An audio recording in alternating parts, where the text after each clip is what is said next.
murder of high school students J.B. Beasley and Tracy Hallett for no apparent reason. The quiet dawn of August 1, 1999, in Ozark, Alabama, would forever be marked by an unspeakable horror. What started as a seemingly ordinary morning quickly became a scene of chilling discovery that would puzzle and haunt a community for decades. Early that morning, Ozark police came across a seemingly abandoned vehicle, a 1993 black Mazda 929. At first glance, nothing seemed out of the ordinary. No broken windows, no signs of immediate trouble. The car was parked on Herring Avenue, a mile from the heart of the town. With the car's tank empty and its sides muddy, it looked as if it had been abandoned after a long journey. The detective on the scene felt something was amiss. The car keys were missing, but the girls' purses and personal belongings remained inside. There was no visible sign of forced entry or disturbance. The mystery deepened as hours passed without any sign of the vehicle's occupants. The car sat abandoned, and it wasn't until a full 6 hours later, when the trunk was finally opened, that the full horror of the situation was revealed. Inside the trunk lay the bodies of two young women, J.B. Beasley and Tracy Hallett. Each had been executed with a single gunshot wound to the head.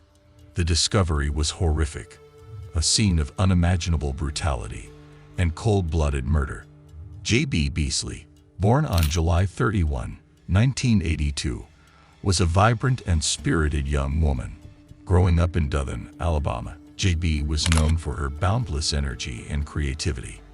From a young age, she was a force to be reckoned with. By the time she was 9 months old, she was already swimming, and by 5, she was playing the piano. J.B.'s early years were marked by a range of activities, including modeling for department stores like Gaffer's and McRae's. However, her teenage years brought challenges. J.B. struggled with behavioral issues, leading her mother, Cheryl, to seek help from a child psychologist. Despite these struggles, J.B. began to stabilize from 6th grade onwards, regaining her sense of direction and control. Her spunky personality, though, was a constant source of pride for Cheryl. Tracy Hallett, on the other hand, was a newer addition to J.B.'s life. In 1999, she was a senior at Northview High School, about to start her final year.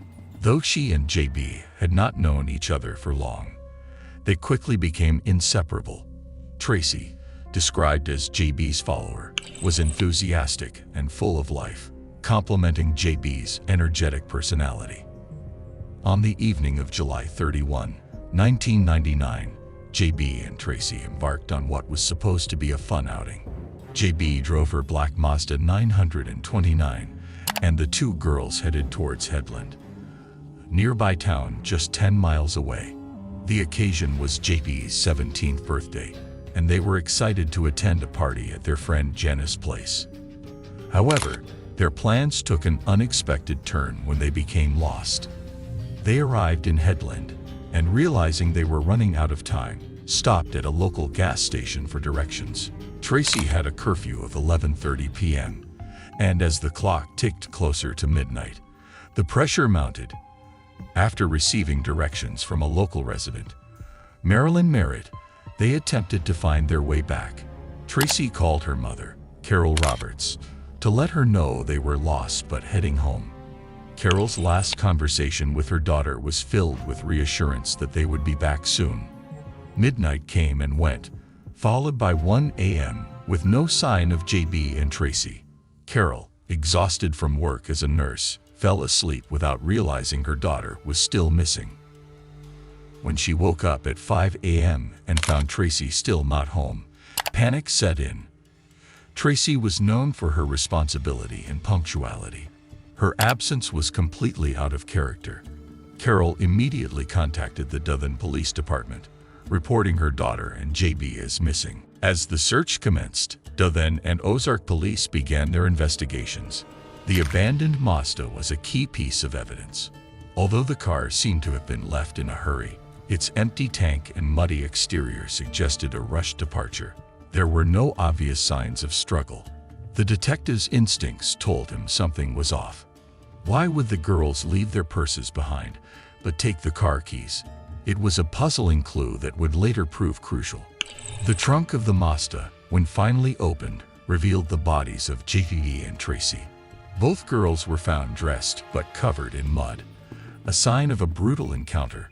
Tracy had a gunshot wound to her temple, while JB had been shot in the cheek. Both had been executed in cold blood before being placed in the trunk of their own car. The forensic team discovered a clear palm print on the trunk lid, and autopsies confirmed neither girl had drugs or alcohol in their systems. The gruesome scene raised numerous questions. Who could have done this? And why? Initial speculation about a robbery was quickly dismissed. The girls' purses, money, and credit cards were still inside the car, as were their jewelry. It was clear that the motive was not financial. A few weeks later, police honed in on a new suspect, Johnny Barentine, a 28-year-old who had left his home around the same time Tracy called her mother. Barentine told his wife he was out buying milk but returned home visibly shaken. His story was convoluted and changed multiple times during interrogation. At first, he mentioned seeing a black truck, then a tattooed hitchhiker who allegedly directed him to follow the girls. His tale morphed further, involving a neighbor and a wild confrontation. Despite his initial confession, DNA evidence did not match, and Barentine was eventually released when the case was presented to a grand jury. With Barentine cleared, the investigation shifted to other suspects. Two men from Michigan and Mississippi, who had connections to the crime scene, were tested but found not to be involved. Despite these leads, the case went cold. A surveillance video from the Big Little store captured a small white pickup truck, but the driver was never identified. 8 months after the murder, a new lead emerged. A local woman reported hearing screams and gunshots on the night of the murders. She had been reluctant to come forward, but eventually led investigators to a wooded area by a vacant house. FBI agents combed the area and found a 9mm shell casing, which matched the bullets found in JB's trunk. This discovery suggested the girls were likely killed at this location, but the case remained unsolved. Years passed with little progress, and the case seemed to drift into obscurity. However, in 2019, the Ozark PD decided to reopen the investigation using advanced DNA phenotyping techniques. This modern approach aimed to identify relatives of the perpetrator, potentially leading to new insights. The decision proved to be a turning point. In 2021, the breakthrough came. Coley Lewis McCraney, a 45-year-old from Dothan, was arrested and charged with multiple counts of capital murder and rape. McCraney, who had no prior criminal record, was linked to the crime scene through DNA evidence. He had remarried and worked as a trucker, living a seemingly ordinary life despite the serious accusations against him. McCraney has pleaded not guilty, maintaining his innocence. The trial, initially scheduled for September 2020, faced delays due to the pandemic and jury issues. As of August 2022, the trial had yet to begin, with logistical challenges further postponing the proceedings. The case continues to capture public interest, and the trial is now set to start on April 17, 2023. For J.B. Beasley and Tracy Hallett, the long wait for justice is a reminder of the pain and loss felt by those who knew and loved them. Their tragic end, marked by violence and mystery, has left an indelible mark on the community. As the trial approaches, there is hope that the truth will finally come to light, and that the memory of these two young women will be honored with the justice they so rightfully deserve.